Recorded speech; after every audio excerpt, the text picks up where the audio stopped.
I also teach this stuff at Lincoln Land Community College out at Springfield Airport. And please don't point out the mistakes I make, because you guys are probably smarter than I am, know a whole lot more, and you've been doing this a lot longer than I have. So don't point out my mistakes, because my students do that to me enough the way it is. And I got notes here too, because I can't remember anything. You know how it is. And the guy right before lunch from SIU, he stole half my material anyway, so. How many times has an airplane owner came to you and said, hey, put this part on my airplane, would you? It'll make it a lot more fun to fly. It'll be better, more fuel efficient, all those things. You know, they make all kinds of excuses. And you say, sure, I'll put this thing on your airplane. No problem. Where's the paperwork? Now, the guy this morning talked about paperwork, right? And we have to have some kind of approval to put parts on airplanes, because we can't go to Ace Hardware and buy parts.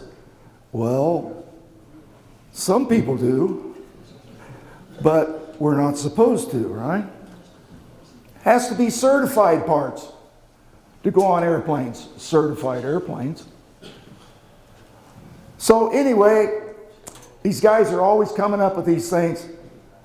Well, I saw it on the internet, right? It's got to be good. The internet don't lie. Well, let's take, for example, batteries.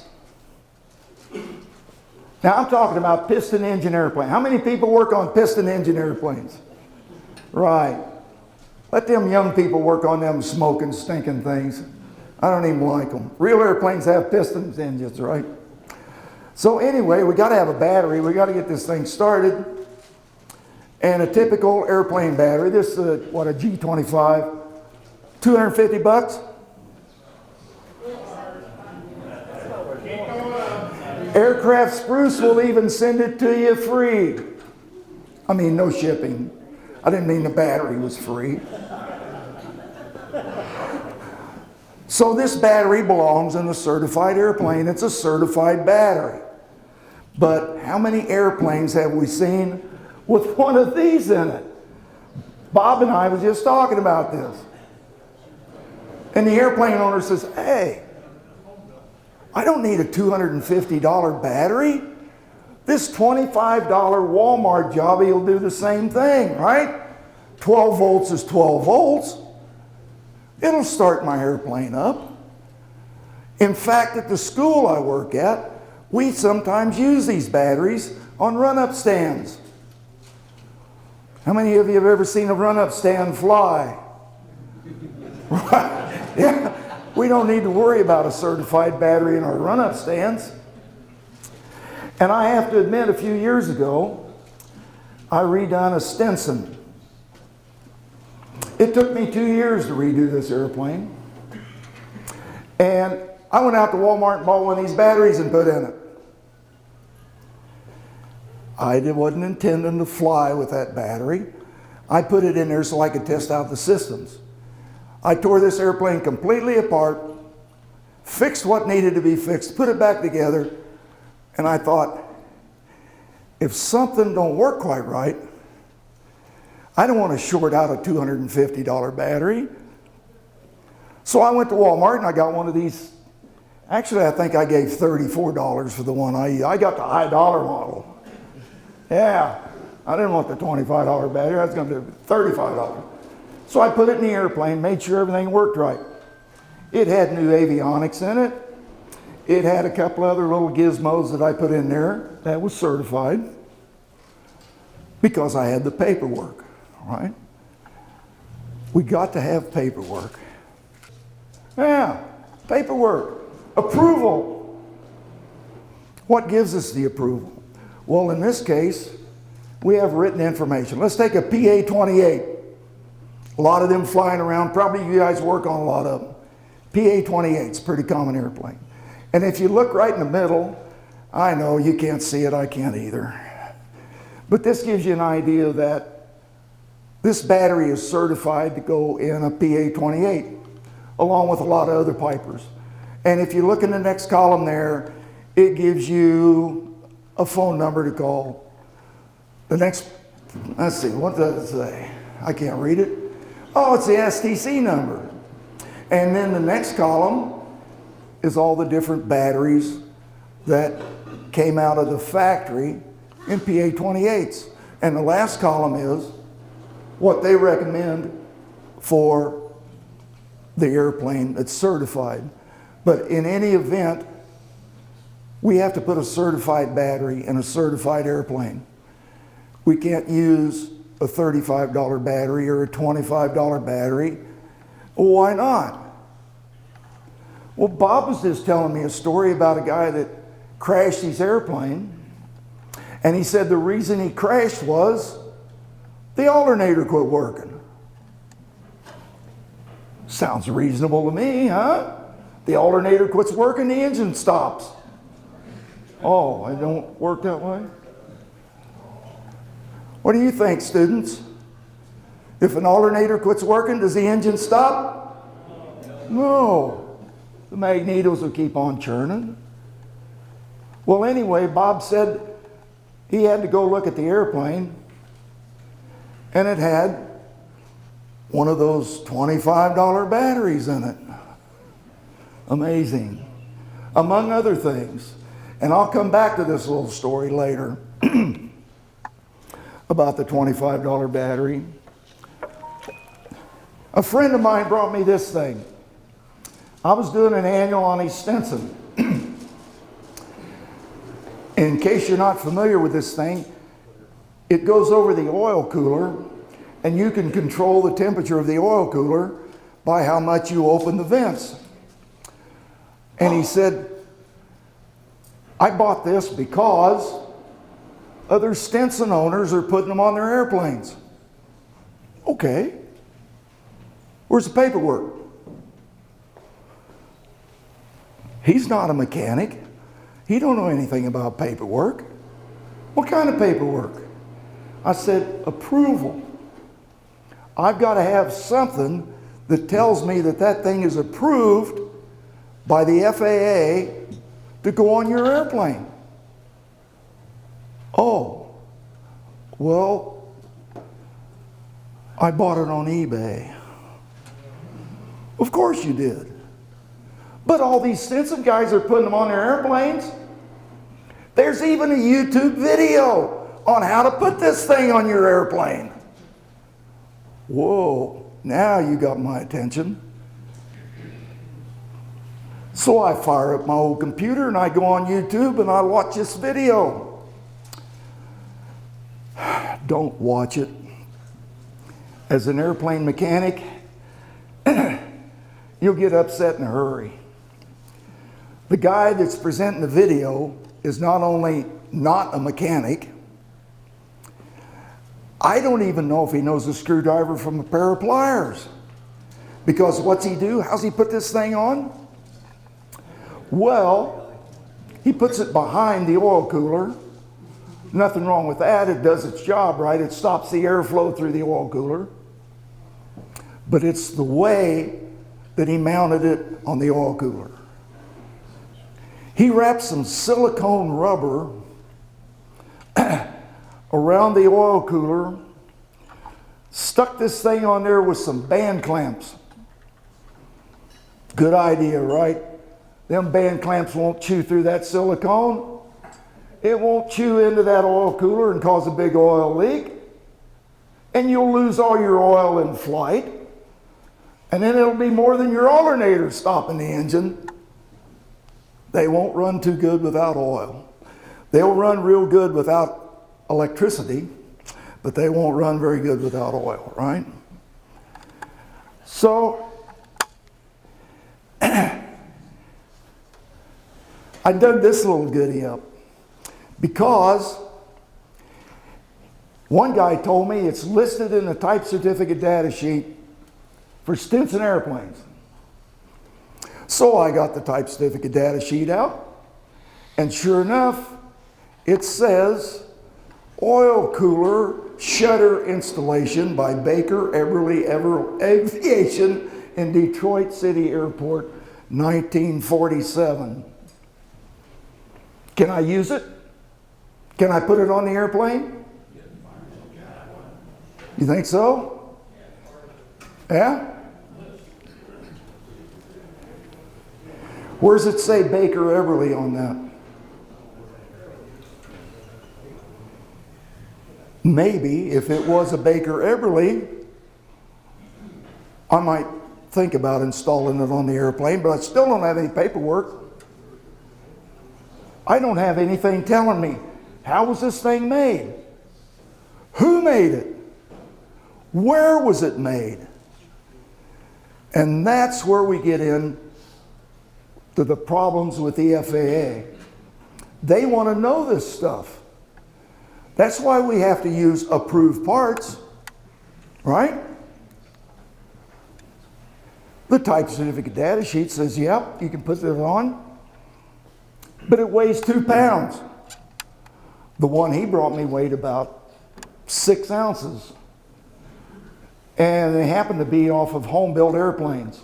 It's a good idea. I think it's great. But without paperwork, I can't put it on.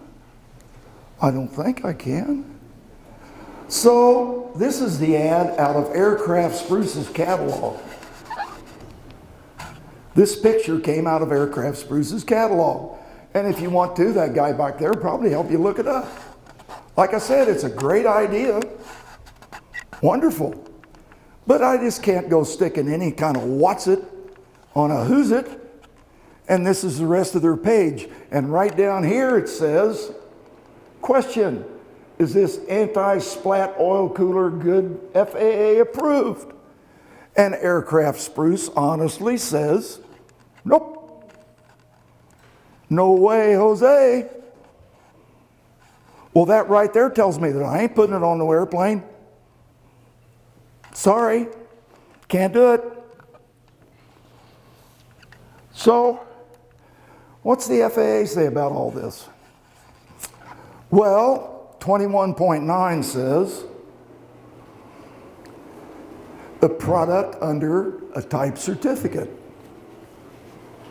Hey, got part of it. There is a similar product listed in the type certificate. But similar don't get the job done. And we'll get to that shortly too. A standard part such as a nut and bolt. Mr. Harrison talked about standard parts this morning, right? Well, this ain't a standard part. This covers up the oil cooler. Yeah? More out of 21. What do we got here? Oh no, this is part 43. Major alterations and repairs. Maybe I could put it on with a field approval. Huh?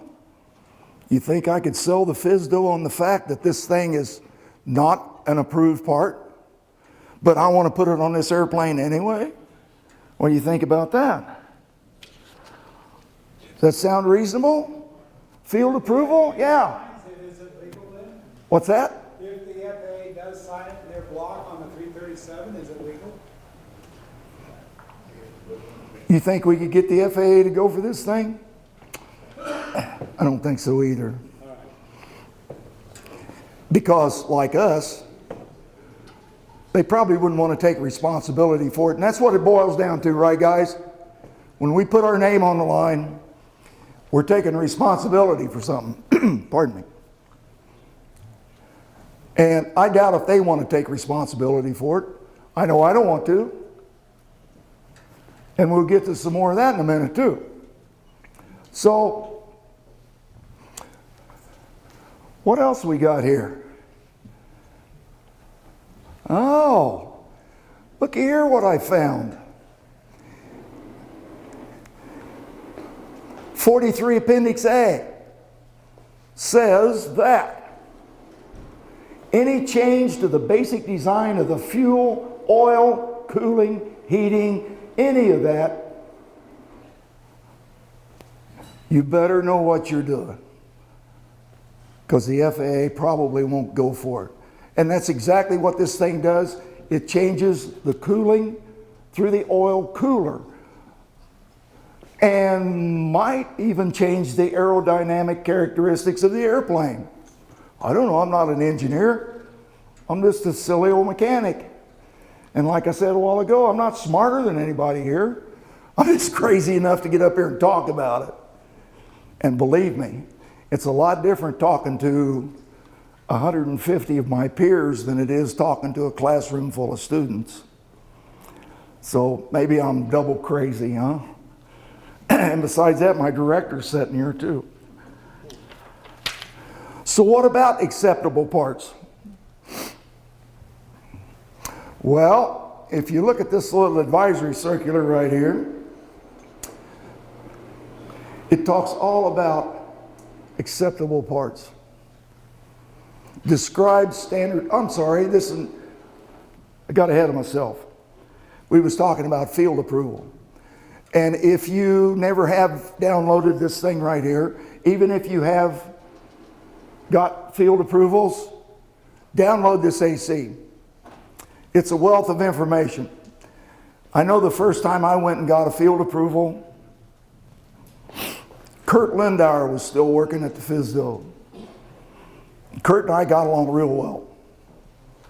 But I walked in with this 337 in my hand and I said, I need a field approval on this.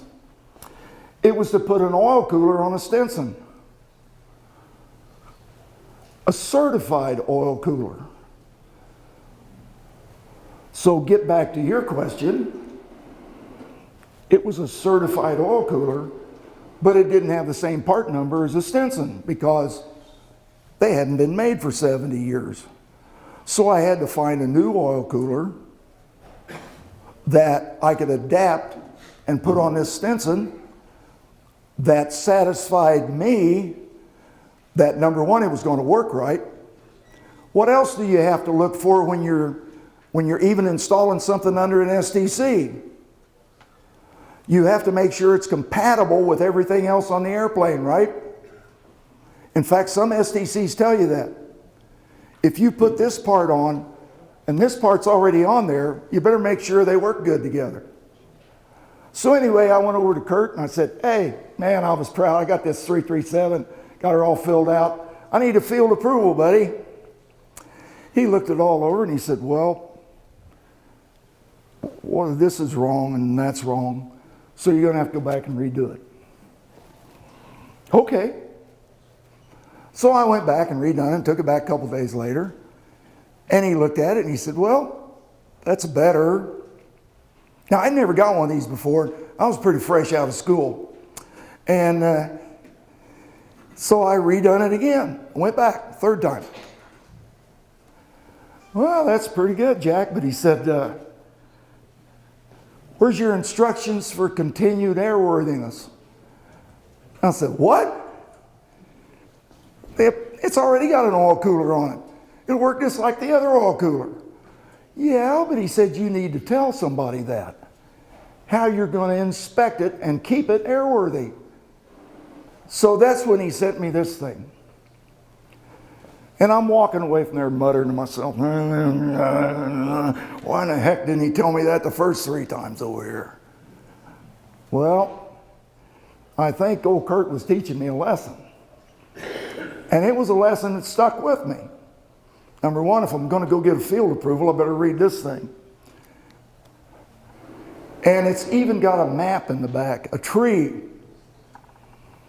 A tree on how to seek a field approval, and a tree on how to determine if it's major or minor. Because we sometimes get confused over that, right? Is it major or minor? A repair or alteration, that's pretty straightforward. A repair is you fix something that's already on the airplane. An alteration speaks for itself. You change something. Yeah. But anyway, This AC is invaluable for seeking a field approval. And I'm glad Kurt Lindauer made me go back those 3 times. Well, what else we got?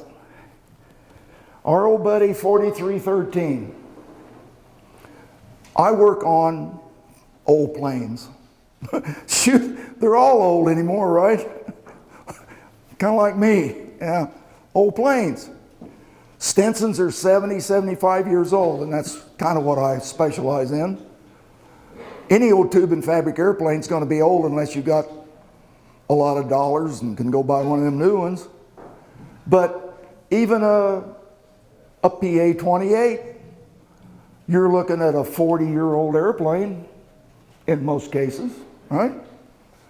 So we don't necessarily use the manual to repair something, so we have to go to 4313. Accepted material, right?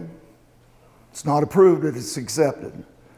And usually, if you quote the 4313, what passage and chapter and section and all that, then you've satisfied the FSDO people. Yeah? Each person maintaining or altering or performing preventive maintenance shall do the work in such a manner and use materials of such quality the condition of the airframe, aircraft engine, propeller work will be at least equal to its original. Well, if you put a piece on an airplane and you don't have any work or any paperwork with it, how do you know if it's equal to the original? Bite on it and see what it's made out of? I don't know. Call up China and say, hey, did you guys use really standards for making this piece? Probably you made it. But in any event, without any paperwork, we don't know. And that's the bottom line. We have to know. And the FAA has to know. The owner should have to know. He may not think so, but he should, because who's responsible? Yeah, the guy that owns the airplane. He's responsible for the airplane. He's responsible for the maintenance records. We just hang stuff on it. In fact, I had a guy tell me that. Well, it's my airplane. Put this on. I'll be responsible for it. Okay, you can sign the logbook entry too. Yeah? In fact, I kind of partner with a guy. I won't mention his name. But we have a hangar over Jacksonville. And he owned a 172 in there one day, getting ready to do an annual inspection. And he's sitting there. He knows the plane I'm talking about. And I just casually, we help each other out. And I'm kind of going through the paperwork. It's laying there on the table. And I find this 337. And I'm looking at it. And down at the bottom, nobody signed it. Well, somebody has to sign it to return it to service, right? If you're familiar with 337s. There's a box for the guy that done the work, and there's a box for the guy to return it to service. And if you're an IA, you can sign both boxes. Otherwise, you got to get somebody to sign it off for you. And I'm looking at this thing, and there's no signatures in it. There's nothing in it. And I flip it over on the back, and he had installed something on his airplane. I don't even remember what it was. He signed it on the back and used his pilot's number. He wasn't an AMP, an IA, or nothing else. He filled out a 337, signed it in pencil. I expected crayon, but he signed it in pencil and used his pilot's license number. And I'm thinking, buddy, you don't want to work on this airplane. And he looked at that and he said, you're right. And we shoved it outside, and I think he called the guy and said, come get your airplane. We're not going to touch it. So paperwork, really important, right? Oh, what's this? It's a 337. for a field approval on an oil cooler for a Stinson airplane. And like I said, I just substituted one oil cooler for another one. A Niagara. Brand name, I'm sure you're all familiar with. But the old, I think the part number was 110 for the old Stinson oil coolers. And you got to remember, they're 70, 75-year-old material. Well, I took it off because it was leaking, and I sent it to a radiator shop. Maybe I'm wrong. Maybe it's not the oil cooler that's doing all this leaking. But man, the cowl had oil all under it. And I told the guy at the radiator shop, pressure test this for me right quick, would you? See if it's leaking. So he plugs it all up and he puts it in a tank, and sure enough, man, it's bubbling everywhere. I said, wow, I don't think there's any hope for that thing, right? So we take it back out, and I got curious then. I didn't know for sure, but I called a company, I don't remember their name, but I called a company that does oil coolers. And I said, when you repair this guy at the radiator shop, I think he put 7 pounds of pressure on it, which is about standard for a car radiator. And I talked to this guy, I think over by Kansas City or someplace, and I said, when you repair an oil cooler, what do you pressurize them to? Wow, blew me away. You guys know what they pressurize them to? Above 100 psi. How much? Above 100. 400. Believe it or not, unless it's a certain age and made out of brass or something like. He explained it all to me, but modern oil coolers are pressurized at 400 pounds. Whoa. I don't think this whole airplane would stand 400 pounds, let alone the oil cooler. But anyway, this is my 337, and I still got the copy of it. In fact, I've got copies of every 337 I ever done. Do I have to have a copy of a 337? How many copies do you do? Students, how many copies do you do of a 337? Don't all speak at once. Two. Where do they go? One goes to Oklahoma City, one goes to the owner. I keep one for me.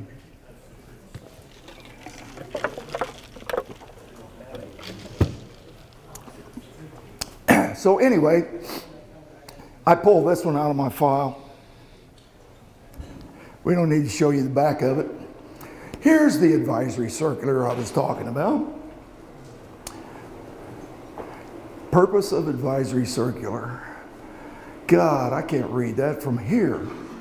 But anyway, it talks about PMA and TSO and all the rest of that good stuff. Well, what's all that mean? It means that anybody that makes a part for an airplane has to go through a whole bunch of stuff to get it approved. Number one, they got to go through a process to where they get the material it's made out of approved. And then the process that they make it with has to be approved. And finally, the part has to be tested. Somebody's got to be the guinea pig, right? So they test this part, and sometimes they even destroy them. All right, it's good to go. Then they take it to the FAA, and the FAA says, okay, yep, you done everything we wanted. Approved. So if you put something on an airplane and don't have paperwork with it, you don't know if it's going to last 50 years or 50 minutes. Right? But if it's been tested and approved, you still don't know if it's going to last 50 minutes or 50 years, but at least there's a chance it will, because the manufacturer has went through this whole process. And if you want to read part 21, it tells you all about how to do all that. And the very first thing it says is airworthiness. What's the definition of airworthiness? Students, what's the definition of airworthiness? I told you there was going to be a test after a while. Jake, what's the definition of airworthiness? You lame brain. Jeez. I ain't taught you guys anything. Really? Nobody can tell me what airworthy is? We got a new student. Right. It meets the type certificate data that the airplane was built under and any pertinent STCs. Oh, and it's safe to fly. And I look around and I know a lot of you guys, and a lot of you know me, you've seen me before, and I know the FAA is standing in the back of the room, but I can honestly state that I don't always do things by the book. Not 100%. But I'll guarantee you, when a plane rolls out of my hangar, it's safe to fly. Not every little nut and bolt will be exactly like the type certificate data sheet says it's supposed to be. But I would not be afraid to get in that airplane and fly. I hope that every person here can make that same statement. I would not be afraid to put anybody I know in it and fly. It's safe. Well, something might fall off, but at least the plane won't crash. And like Bob said, the alternator quits, the plane ain't going to crash. The alternator might quit, but we're not going to crash, right? I hope. I hope. But you know, oh, I forgot one more slide here. 20-62 Echo says about the same thing that one said a while ago.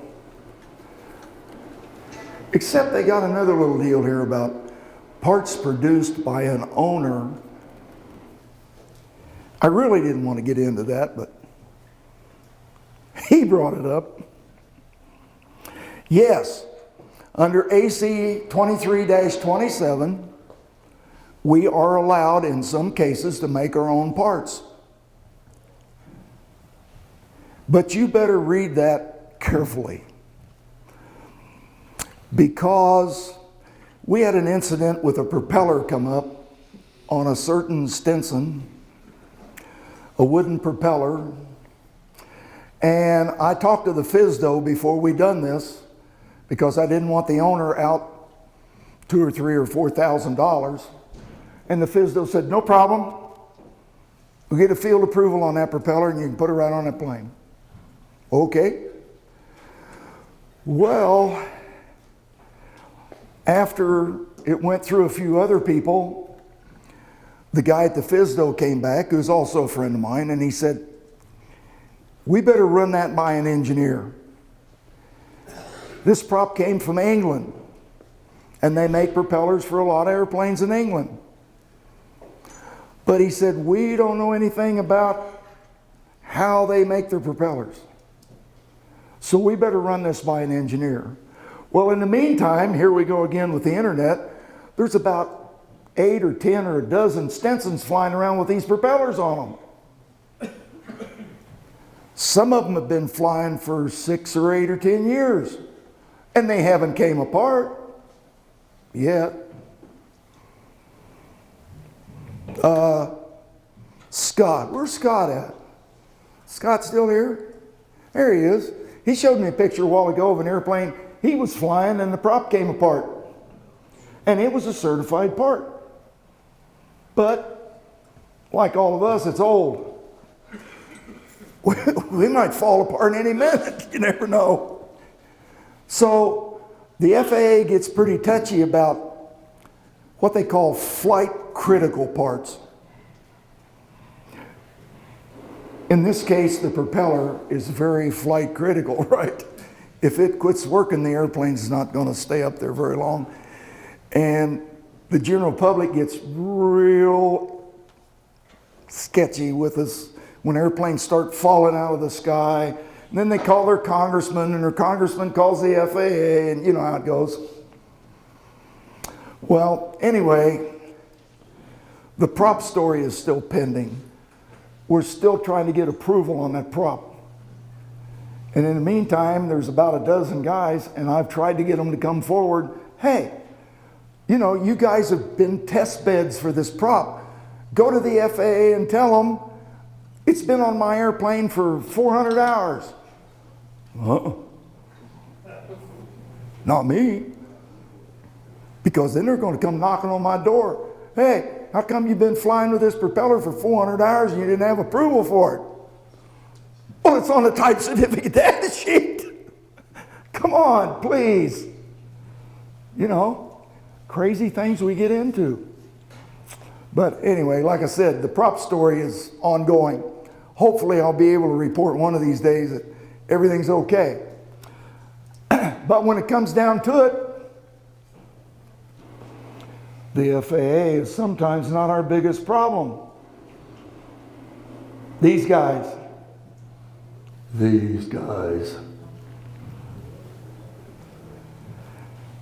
If an airplane you've been working on has a little incident, what do? Well, they look at the airplane. The second thing they do is look at the logbook. Who's the last guy that signed his name on the line?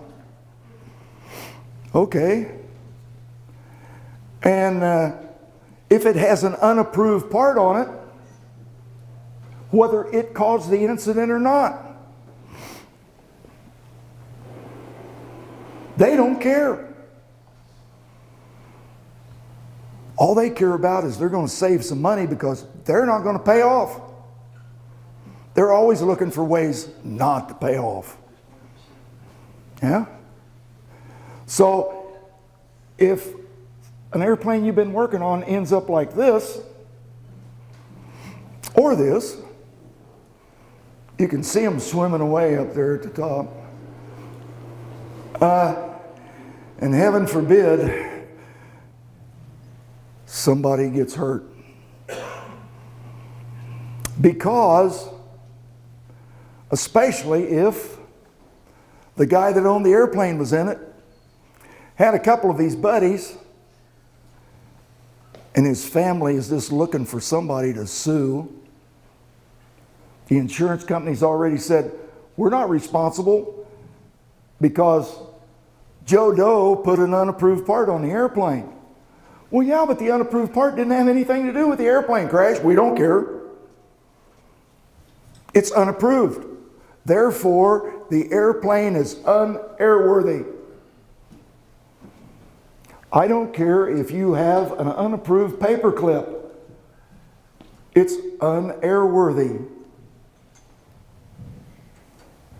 Well, they can't sue the owner. He's dead. He don't have a family. Wait a minute. He didn't even have any insurance. Guess what? The guy that signed this thing right here is where they're going to come. And you better not own anything, or you better have lots of insurance, because they'll take you for everything you got. And besides that, if something like that ever happened to an airplane that I worked on, whether I was the cause of it or not, I probably couldn't live with myself. And I'm sure that a lot of you guys feel the same way. I know you're fine, upstanding A&Ps.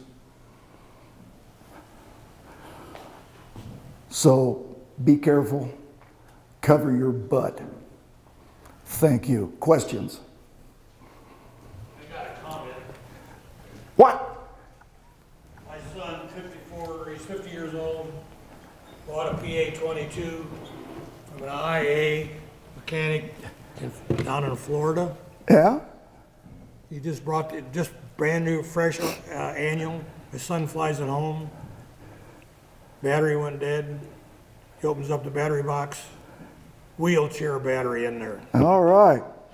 Fresh out of annual. Fresh out of annual. When's the most dangerous time to fly an airplane? Right after an annual. Right after maintenance or an annual. Right. We all know that. I don't know how many airplanes that I've worked on through the years, fresh out of annual. A guy landed at Jacksonville one day in a Stinson. Hey, I flew up here to see you because I hear you're an authority on Stinsons. No, I just talk better than everybody else. And he said, well, mine's running funny. Funny how? We got clowns in it or what? It's just running funny. Would you come and look at it? Sure. And as we're walking out to the airplane, nice looking airplane sitting there. It was blue and cream, which was acceptable colors on Stinsons. And he said, I just had an annual. And he said, I'm on my way home. And he said, I didn't feel like it was running good enough to turn around and go back to the other guy.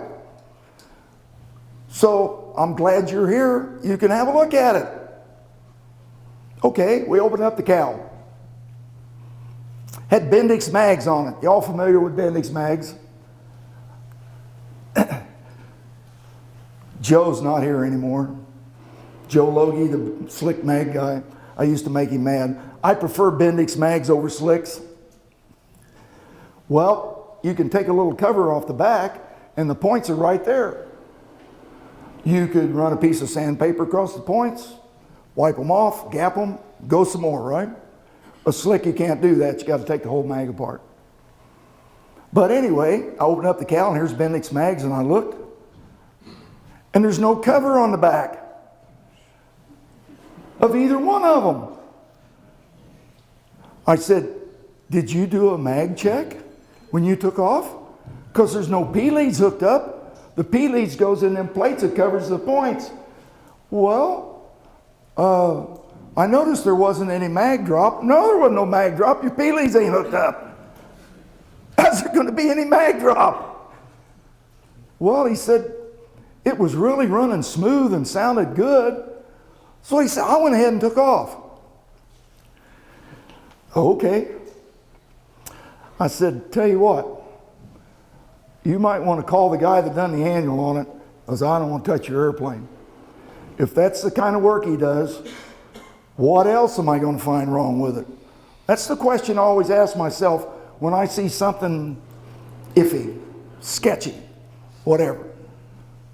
If I see something that don't look quite right, I've got a saying with my students, and they'll tell you, even if you don't know what you're looking at, if it don't look right, it's probably not right. And they know that for a fact. So when I walk up to somebody's airplane and I see something on it that don't belong or just hanging on it or whatever, nah, I don't want to work on it. Not me, because I don't want my name on it. I don't want my fingerprints on it. And the best thing I can do is tell them I wouldn't fly it. So I'm known as being kind of a crazy guy. If I wouldn't fly it, the average guy sure don't need to be flying it. Yeah? So yeah, I know what you mean about stuff coming out of annual. And my son, I don't know if I pointed that out, he's also an AMP. Well, But yeah. He trusted the guy. Of course. And that's where we're at, guys. The airplane owners have to trust us to do our job. And if we don't do our job, we've got no business even trying to do the job if you do stupid work like that. Wheelchair batteries, Walmart tractor batteries, and yeah, they'll start the airplane. What happens when you really need the power? You were going to finish that story you started at the beginning. I don't hear you well, buddy. I'm sorry. You were going to finish that story you started at the beginning? Which one? All of them. About what?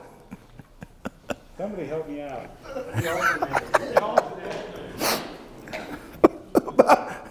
I'm sorry, I'm full of stories. Some people tell you I'm full of other stuff, but and what story was we talking about? The alternator. Oh, the alternator? Yeah.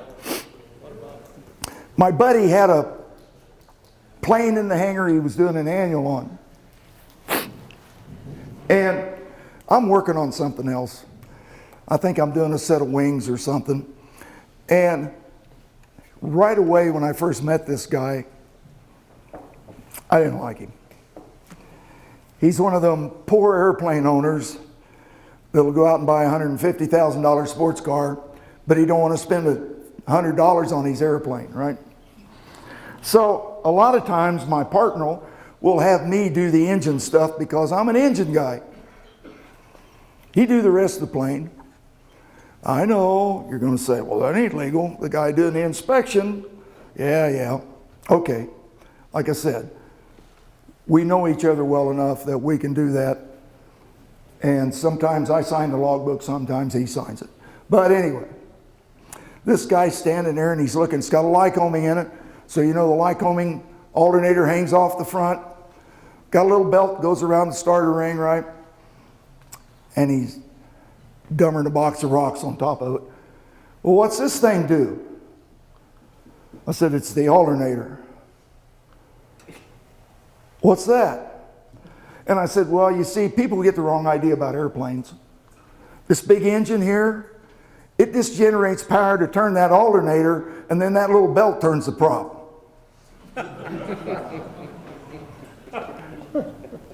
Wow, he said, I never thought of that. And I hope he went and told every one of his friends that the alternator is the thing that turned the prop on the airplane, not the motor. But that's where the alternator thing was going with that. Any more questions about my stupid stories? Yeah. What's the AC that you showed up there? What's the AC number? The AC number that showed up, which one? I got about 3 of them pulled up. For filling out the 337. It's AC number 43-210 alpha. That tells you all about how to seek a field approval. And maybe they won't make you go back home 5 times or 3 times or whatever it was. At one time, they were not doing field approvals. Are they doing them again now?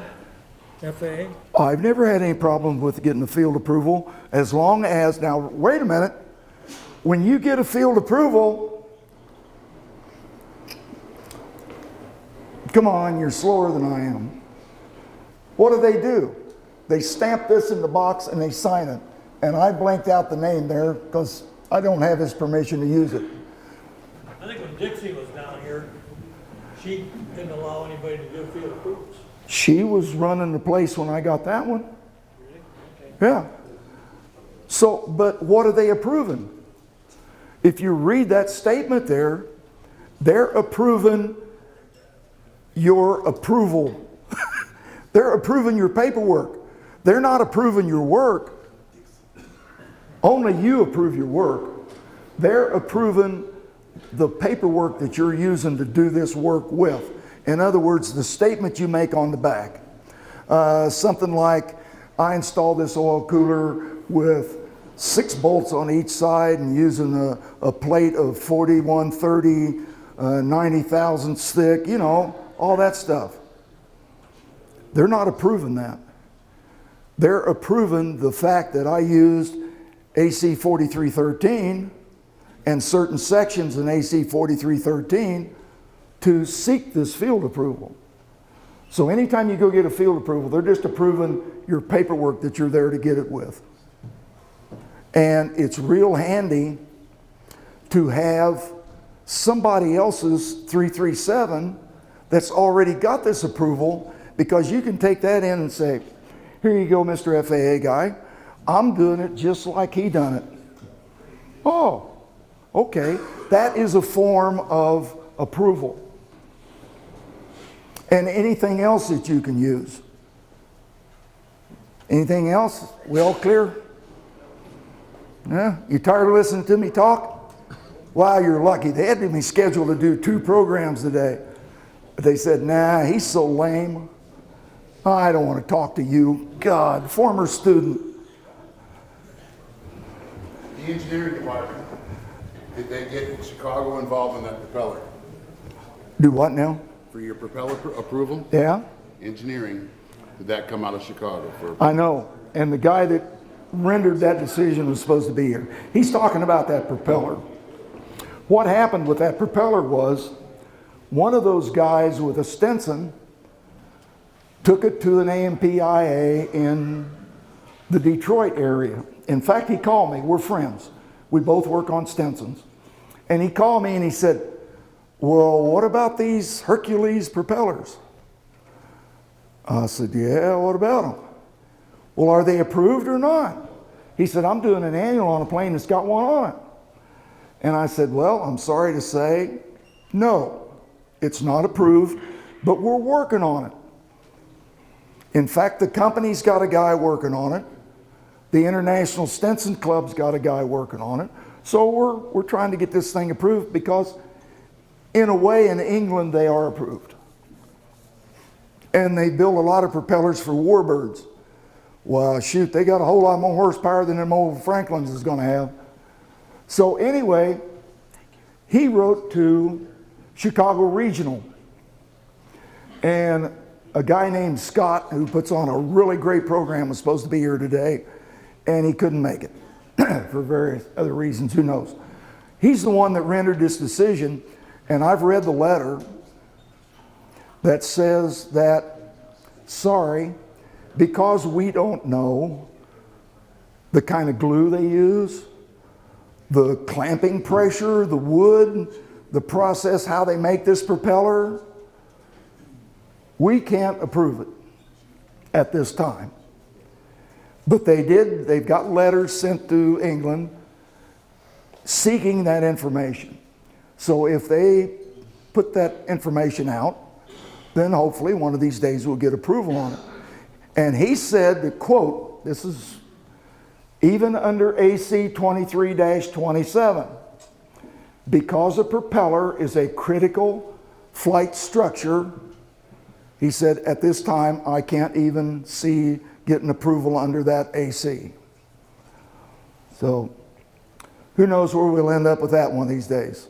Hopefully to the good, because like I said, there's 6 or 8 or a dozen of them flying around out there. We can't really be sure because now the guys don't want to fess up to it that this letter's been published. So, yep, answer your question, Charles. Yeah, I know the guy that rendered that decision. Any more questions? I see another former student of mine back here getting kind of nervous. He wants to shut me off. He used to be a bartender. He was always shutting me off.